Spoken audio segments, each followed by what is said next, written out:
touch on a couple topics because I know it's really, really confusing and it's frustrating for the fans, and it's frustrating because the CBA is very, very complicated, and so there's certain things I can talk about or not talk about. But just wanted to talk about our hardships. Obviously, Haley Jones was once connected to our hardships that had gone over and played in Euro. When those two returned, Tiara and Louisa returned, we had to release Haley Jones. Kyla Charles at the time was a hardship from our injuries. Obviously, when we made the trade with Vegas with Melissa, we can't have a hardship on the roster when you make a trade. So we had to release Kyla Charles to complete that trade with Vegas, and it reset, which is confusing because the two players that had longer injuries, Ty Harris and Maddy Sechrist, didn't stop being injured, but it reset the days that you have to miss in terms of games before you are re-qualified for a hardship. So it reset that. We had to wait 2 games, which was both Phoenix games, before then we were able to get a hardship again. At that point, we had signed our 12th player, which was Haley Jones, obviously, who has previously released from the hardship, and you can't re-sign her to a full regular position on the roster for 10 days. So we signed her the first day possible on the 11th day. That is really important sequencing-wise when you're talking hardships, because if you have a hardship and then you want to sign a regular season contract, you have to release hardships. So sequencing is really, really confusing to everybody. But there was a method to our madness, and happy that Haley Jones was able to join us. Obviously needed her because we're so down in numbers, and excited that she's back. So just wanted to explain some hardships that way. The hardships are also confusing around the cutdown date. The cutdown date is the 13th. That is game day in Indianapolis. For example, if we sign a hardship player for the Indy game, and it's the hardship date, their entire salary has to be paid, even if we only save them for 1 game to help us. The good news, as most of you saw today, Arike was in practice today.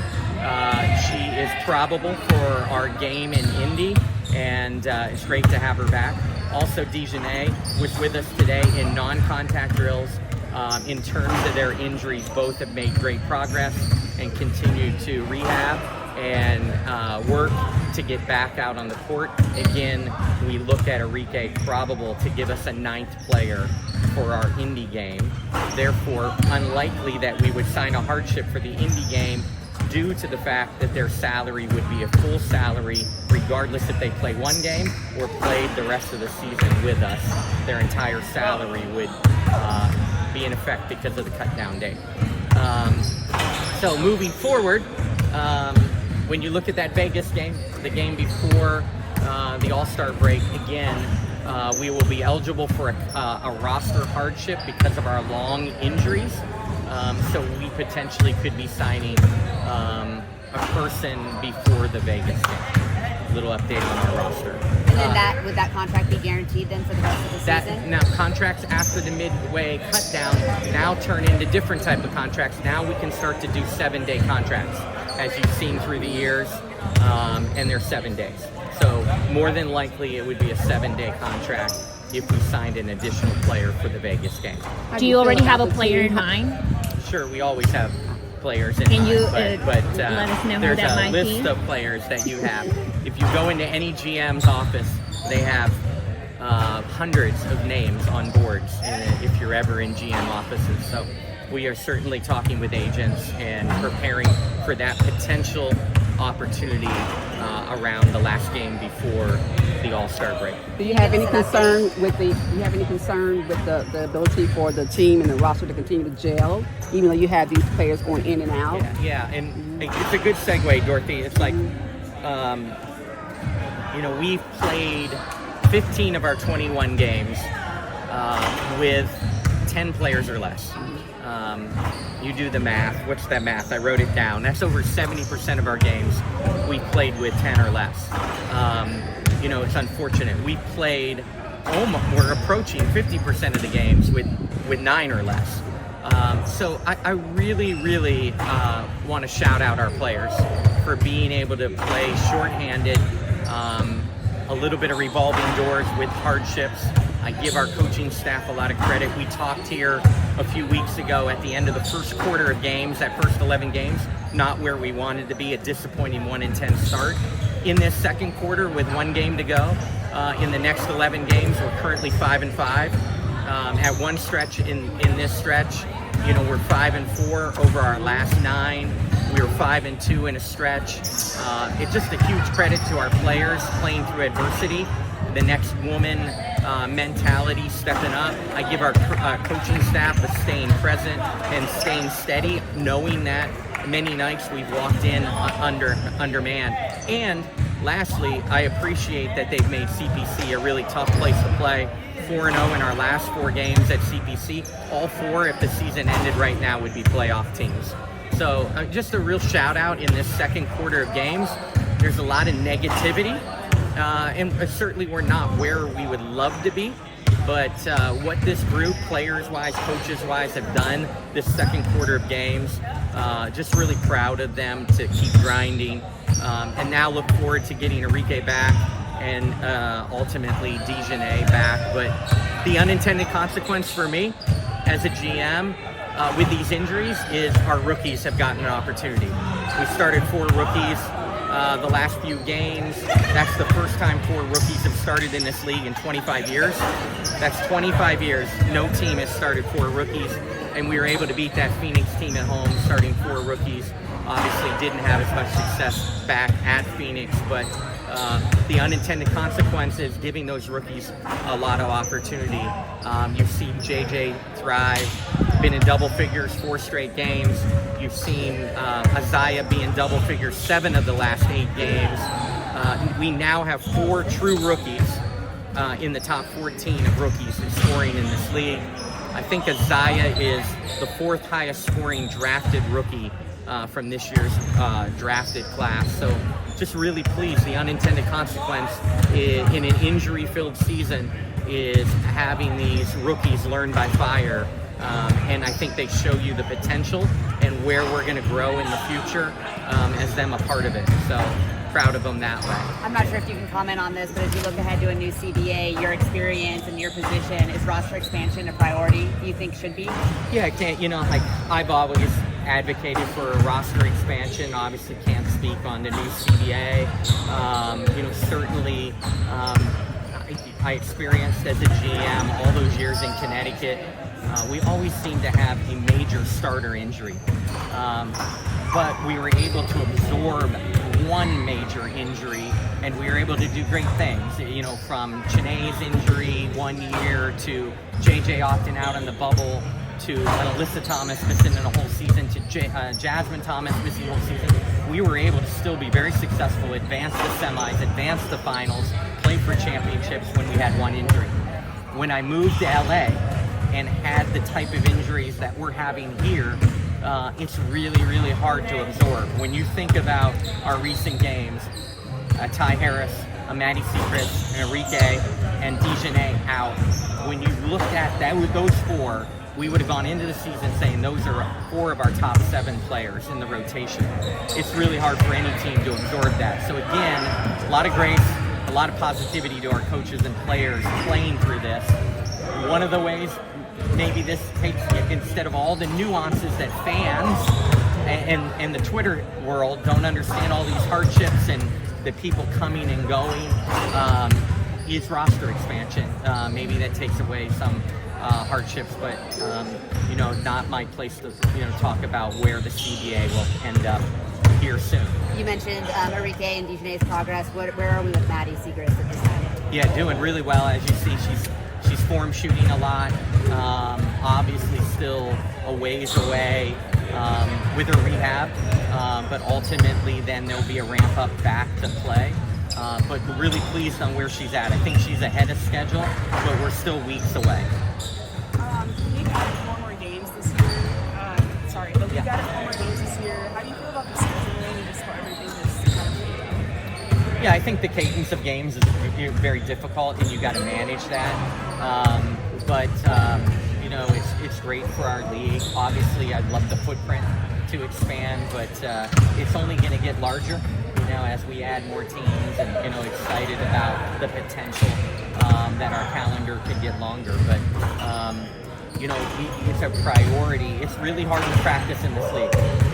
A decade ago, my biggest adjustment coming from the collegiate world to coaching in this league is practices duration-wise and intensity-wise are really hard to come by, because you're just trying to get the team ready to play games because of the amount of games that you play in the cadence and the window that we have. So it's really hard to practice in this league, and that's a big adjustment. But I appreciate how they're managing. There's been a lot of questions about Paige being in the top 5 in minutes played. One of the reasons that she was held out of that back-to-back out of precaution, and thought process that way. When you look, we're going to go through a stretch of only 4 games in 16 days. That's about as good of a stretch that you can hope for. We got her 4 days off in a 7-day stretch. She only played 2 games in 9 days. So, we've been very conscious of, trying to manage that. And while stat sheet may still say what it says, over these 16 days, there's a real plan with only 4 games to really use days off, use light practice days, and continue to be smart, not only with Paige, but the entire team. You mentioned Paige and her minutes. As the season, if you get to the second half of the season, if there comes a point where you're out of contention for a playoff spot, will you start looking at pulling back her minutes, or will you guys keep playing full bore? Yeah, I think you leave that to the coaching staff. Again, it's not just game nights. It's what did that schedule of practice, what in game? Her people that work very closely with her analyze, is she being guarded 94 feet as a point guard and bringing up the ball? Those games, you might have to lower the minutes. When you move her off the ball at times and she doesn't get guarded 94 feet, now maybe you can extend a little minutes. So it's always that balance with multiple guards in this league with their minutes. How are they being guarded? So not only are there plans in mind going into the game, but you're also, as a coach and a training staff, you're analyzing how she's guarding, because that load becomes completely different within games. And so those are always a little bit more, in the moment decisions. And some of that has to do certainly with how they're being defended by opponents. Coach, as a former coach yourself, how have you mentored and encouraged coach in this tough stretch, and coming into the league, being a head coach, having the #1 pick, having so many new things going on, but then their record not being too well? How have you encouraged him to continue to grow and stay focused? Obviously, we have a great relationship, and so we talk a lot about staying the course. We talk a lot about the discipline that teams need in order to have success, and control what you can control. He can't control the injury bug that we've had.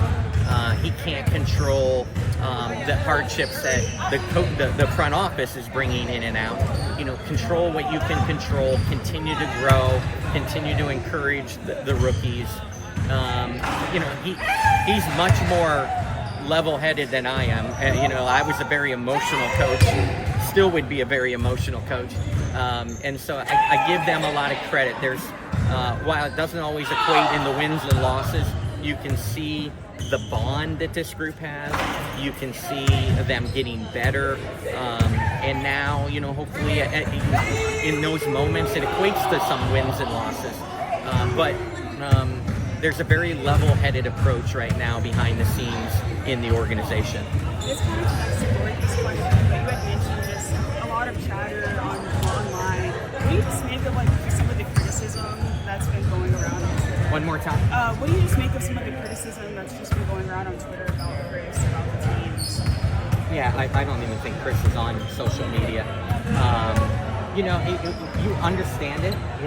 This is the unintended consequence of having more eyes on the game, right? It's really, really exciting and growth of the game. It's hard. It's hard when you're in a build.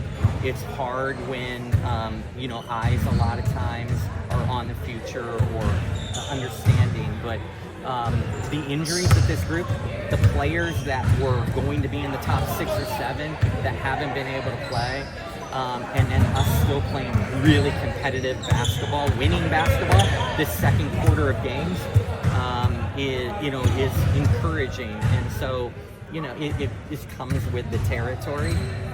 Some of it is they don't understand, and so there's grace given to the fan base, but it's all part of it, and we all understand that.